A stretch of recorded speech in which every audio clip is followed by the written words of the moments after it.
अरे हाँ बेबी, तुम्हारे पैसों को ना एकदम सही सलामत मैं भिजवा दूंगी तुम्हारे घर।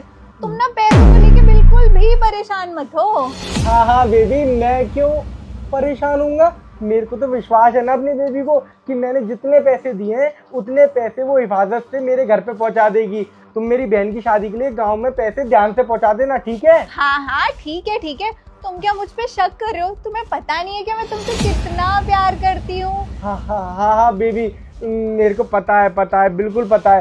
तुम सारे पैसे ध्यान से पहुंचा देना, ठीक है? हाँ ठीक है, तुम बिल्कुल भी परेशान मत हो। मैं तुम्हें काउंट करा देता हूँ पैसे। हाँ हाँ वैसे तो काउंट कराने की जरूरत नहीं है प्रिंस, बट फिर तुम इतना कह ही रहे हो तो कर ही दो काउंट। हाँ हाँ, ये देखो, इसमें जितनी भी 500 की गड्डियाँ ना, ये टोटल 10 लाख रुपए है। सारी गड्डियाँ गिन लो तुम। पर बेबी ये तो खाली है, इसमें तो कुछ है ही नहीं, कोई पैसे नहीं है इसमें। अरे मेरे पैसे कहाँ गए? मैंने बहन की शादी के लिए गांव भिजवाने के लिए पूरे 10 लाख रुपए इसी में तो रखे थे, मिठाई के डब्बे में। मेरे पैसे कहाँ गए?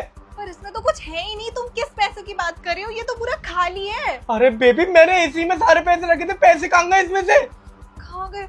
कहाँ जा सकते हैं पैसे? प्रिंस ढूंढो इन पैसों को, पता नहीं अब क्या होगा, कैसे पैसे भिजवाएंगे हम लोग, ये तो खाली है। अरे कैसी बातें कर रही हो तुम?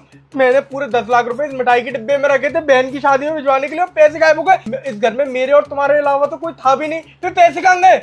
ऐसा भी तो हो सकता है कि तुमने कहीं और पैसे रखे हो और तुम भूल गए हो, तो तुम याद करो कि तुमने पैसे कहाँ रखे हैं। शायद इधर उधर कहीं रखे होंगे, बेडरूम में जाओ तुम देख कर आओ। हाँ, मुझे लगता है वहीं होंगे पैसे। नहीं बेबी, मैंने इसी डिब्बे में पैसे रखे थे, मुझे अच्छी तरीके से ध्यान है। और तुम्हें दिखाने के लिए मैंने पैसे यहीं रख रखे थे कि तुम्हें दिखा के मैं बॉर्डर पे चला जाऊंगा। मुझे तो समझ में नहीं आ रहा कि मेरे और तुम्हारे अलावा इस घर में कोई है नहीं है, फिर पैसे कहाँ गए? देखो, हमारे तुम्हारे अलावा इस घर का नौकर रामू भी तो है, उसी ने पैसे चुराए होंगे। तुम ना उसके ऊपर बहुत ज्यादा भरोसा करते हो, मैंने तुम्हें कितनी बार कहा है उसी ने पैसे चुराए होंगे। हो ना हो वही है पैसे चोर, उसी ने तुम्हारी बहन की शादी के पैसे चुराए। हमें जल्द से जल्द उसके पास जाना चाहिए और उससे पैसे लेने चाहिए। चलो अब। अरे बेबी, तुम कैसी बातें कर रही हो? वो 10 साल से हमारे घर पे काम कर रहा है और 10 साल में एक भी बार उसकी ऐसी खबर नहीं आई कि 10 का नोट भी उसने चुराया हो, और तुम कह रही हो कि वो पैसे चुराएगा हमारे घर से? देखो, इन गरीबों की फितरत तुम जान नहीं सकते। पता नहीं कब इनको पैसे की जरूरत पड़ जाए और कब ऐसा कदम उठा ले। तुम्हें नहीं पता है कैसे होते हैं ये लोग, कभी भी चोरी कर सकते हैं। इनके ऊपर ना विश्वास नहीं करना चाहिए, इसलिए मैं कहती हूँ कि जल्दी हम उसकी तलाशी लेते हैं। तुम जल्दी से उसे बुलाओ, ठीक है? हम उसकी तलाशी लेंगे। ठीक है, रुको, मैं भी बुलाता हूँ। रामू, क्या मालिक? कहाँ है मालिक के पैसे? अब ये भी बता दो। कौन से पैसे? मुझे क्या पता आप किस पैसों की बात कर रहे हो? इस डिब्बे में मैंने पूरे 10 लाख रुपए रखे थे, मेरे वो 10 लाख रुपए अब गायब है। कहाँ गए पैसे? साहब जी, मुझे नहीं पता पैसे कहाँ गए, ये तो आप दोनों को पता होगी, मैं तो यहाँ पर आया भी नहीं हूँ। झूठ बोलना बंद करो, सीधे सीधे बताओ कि पैसे तुमने कहाँ छुपा के रखे हैं, और अगर तुमने नहीं बताया ना सच, तो हम पुलिस को बुलाएंगे। इधर आ। क्या छुपा रहा है? देखा, मैंने तुम्हें कहा था ना। पर ये पैसे इसके पास कैसे आए? पैसे तो मैंने पर्स में रखे थे, इसके पास कैसे? ये इतने सारे पैसे लेके तू मेरे घर से फरार हो रहा था? हाँ, देखो, इसने चोरी की थी। मैंने तुम्हें कहा ना कि ये ऐसे लोग चोर ही होते हैं। देखो, की ना इसने 10 लाख रुपए की चोरी। हाँ हाँ। शर्म नहीं है ऐसा करते हुए तुम्हें? अरे इसे तो शर्म बाद में आएगी ना, शर्म तो पहले तुम्हें आनी चाहिए ना नेहा, क्योंकि चोरी तुमने करी थी। तुम शौक तो हो रही होंगी। ये सारे के सारे पैसे तुमने जब अपने बैग में डाले थे, इस बैग में डाले थे, इस बॉक्स से निकाल के, तो सारे के सारे पैसे इस नौकर के पास कैसे आ गए? देखो, मैंने कोई चोरी वोरी नहीं की है। और बात रही पैसे की, पैसे चोरी तो इस नौकर ने की है। और तुम इल्जाम मेरे ऊपर क्यों लगा रहे हो और ये फालतू की चीजें क्यों बोल रहे हो?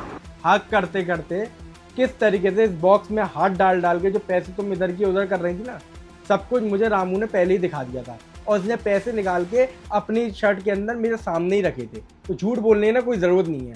इसलिए ही मैंने तुमसे बोला था कि एक बार तुम्हें चेक करा देता हूँ कि सारी 500 की गड्डियाँ हैं कि नहीं है, क्योंकि मुझे मालूम था इस घर में मेरे और तुम्हारे अलावा रामू ही है, तो तुम पूरा का पूरा भांडा रामू के सर पे ही फोड़ोगी। पर रामू ने ना पहले ही मुझे सब कुछ दिखा दिया था। आखिरकार क्यों मेरी बहन की शादी के 10 लाख रुपए तुमने अपने बैग में रखे? तो क्या करती? हर चीज तुम अपनी बहनों को देते हो, क्या जरूरत है इतने खर्च करने की अपनी बहनों के ऊपर? अरे बहन की शादी है तो 50-60 हजार रुपए दे के खत्म कर देते, 10 लाख देने की क्या जरूरत थी? ये हमारी सेविंग्स में काम आते, ये हमारे बच्चे के लिए होते, और तुम सारे पैसे जाके अपने घर वालों को, अपनी बहनों को उठाकर दे देते हो। अरे जरा भी ख्याल नहीं आता है मेरे बारे में। ये नहीं कि अपनी बीवियों के बारे में सोचे, ये नहीं कि थोड़े मुझे शौक मौज करा दे, मुझे शॉपिंग करा दे। तुम्हें क्या है, अपनी बहन की शादी करनी है, अपने भाई को पढ़ाना है, अपने माँ बाप को खर्चा उठाना है, अपने माँ बाप को हॉस्पिटल, ये वो ऐसे वैसे। इसके अलावा तुमने मेरे बारे में कुछ सोचा है? अरे बस कीजिए मैम साहब जी ना आपके बारे में ही सोचते हैं हमेशा। और अपनी बहन को 10 लाख रुपए दे दिए तो क्या दे दिया इन्होंने? 10-20 करोड़ की प्रॉपर्टी तो आप दोनों के ही नाम पर है, वो तो आपकी ही रहेगी ना। और बहन वैसे भी क्या ले जाती है, 10 लाख रुपए शादी में लगा देंगे और बेचारी चली जाएंगी अपने मायके। 10 लाख रुपए कोई ज्यादा नहीं होते मैम साहब। बस बस तू चुप रह, नौकर है तो नौकर की तरह ही रह, और तुम इसके ऊपर ज्यादा भरोसा करने की कोई जरूरत नहीं है। बीवी तुम्हारी मैं हूँ, ये नहीं है कोई। और ये 2 कौड़ी का नौकर, ये क्या तुम्हें सच्चाई बताएगा? और तुम मेरे ऊपर ना ऐसे फालतू के इल्जाम नहीं लगा सकते। मैं तो पैसे बचा ही रही थी ना, ये मेरे घर के पैसे हैं। बकवास ना अपनी बंद करो। ये तुम्हारे कमाए हुए पैसे नहीं है जो इन पैसों पे तुम हक जमा रही हो। ये पैसे ना मेरे कमाए हुए हैं और मैं जो चाहूँ वो कर सकता हूँ इन पैसों के संग में। और आज तो रामू ने मुझे दिखा दिया कि तुमने सारे के सारे पैसे इस बॉक्स में से निकाल के अपने बैग में डाल लिए। अगर वो सही वक्त पर नहीं आता और मुझे नहीं दिखाता तो तुम तो सारा ब्लेम इसके ऊपर डाल देती और मेरे पैसे भी नहीं मिलते और इस बेचारे को उठा के मैं जेल में बंद करा देता। और इसके घर वालों के पास तो इतने ही पैसे नहीं कि वो लोग इसे छुटा भी पाए। बहुत गलत किया नेहा तुमने, पर तुम्हारी हकीकत मेरे सामने आ गई ना, ये बहुत बढ़िया हुआ। देखो फ्रेंड, अब हम इसे ठीक कर सकते हैं। ठीक है, तुम्हें अगर अपने घर वालों को पैसे देने हैं तो तुम दे दो, मैं कुछ नहीं बोल। अरे तुम कौन होती है मुझे बताने वाली कि मुझे अपने पैसों का क्या करना है और क्या नहीं करना है? अपना बोरिया बिस्तर बांधो और निकलो यहाँ से। अब तुम्हारी मम्मी को ना तुम्हारी इस हकीकत के बारे में बताऊंगा कि अपने घर में से ही तुम चोरी करने में लगी हुई हो। अरे नहीं फ्रेंड, कैसी बातें कर रहे हो? छोटी मोटी इशू तो होती रहती है ना पति पत्नी के बीच में, और घर वर पे बताने की क्या जरूरत है? तुम्हें तो पता है ना कि ये सब मैंने हम दोनों के लिए तो किया ना, हम दोनों के पैसों की सेविंग के लिए। मैं अब ऐसा कभी नहीं करूंगी। तुम मुझे बस लास्ट टाइम माफ कर दो प्लीज। लास्ट वार्निंग दे रहा हूँ, लास्ट वार्निंग। और पूरे के पूरे घर में आज किया CCTV कैमरा लगवाऊंगा। 1 रुपया भी अगर मेरे घर से गायब हुआ ना छोड़ूंगा नहीं मैं। जाओ।